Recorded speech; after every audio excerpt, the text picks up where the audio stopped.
সম্মানিত বিরোধী আসসালামু আলাইকুম। আসলে একটা পুরাতন ইজি বাইক যারা কিনতে চাচ্ছেন, আসলে এই পুরাতন ইজি বাইকটা কি কি দেখে আপনারা কিনলে আসলে ঠকবেন না, সেটা নিয়ে থাকছে আজকের ভিডিওতে। চলুন তাহলে দেরি না করে ভিডিওটি শুরু করা যায়। অটোমেটিক টিভি, সাবস্ক্রাইব নাও। ফিরে এসেছি আবার ইন্টোর পর।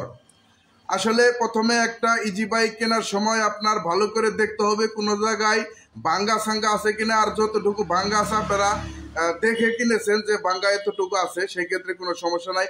তাছাড়া আপনার ইজি বাইকের 4টি চাক্কা আপনার ভালো করে লক্ষ্য করতে হবে।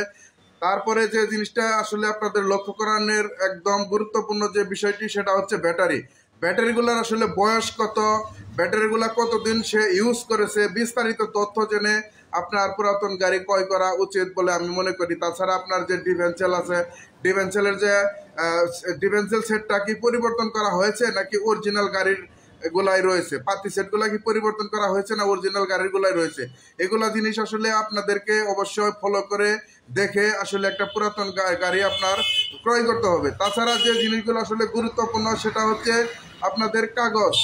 একটা ইজি বাইকের কিন্তু শোরুম থেকে যে কাগজটা দিয়ে থাকে, সেই কাগজ অনুসারে কিন্তু চেসিসের ভিতরে, গলার ভিতরে একটা নাম্বার দেওয়া থাকে।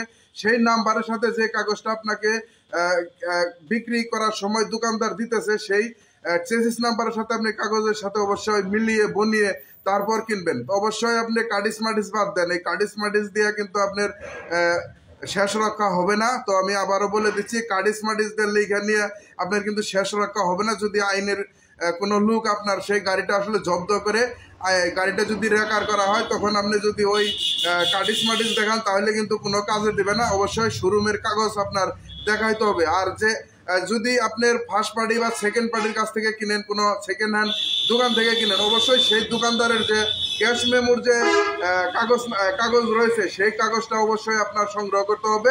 পাশাপাশি আপনার গাড়ির যে শোরুমের কাগজ রয়েছে, সেই কাগজটাও কিন্তু আপনার সাথে থাকতে হবে। তো এগুলা যদি আপনি বিষয়গুলা মাথায় রেখে গাড়িটা কিনেন, তাহলে কিন্তু আসলে আইনের কোনো ঝামেলা আপনি পোহাতে হবে না।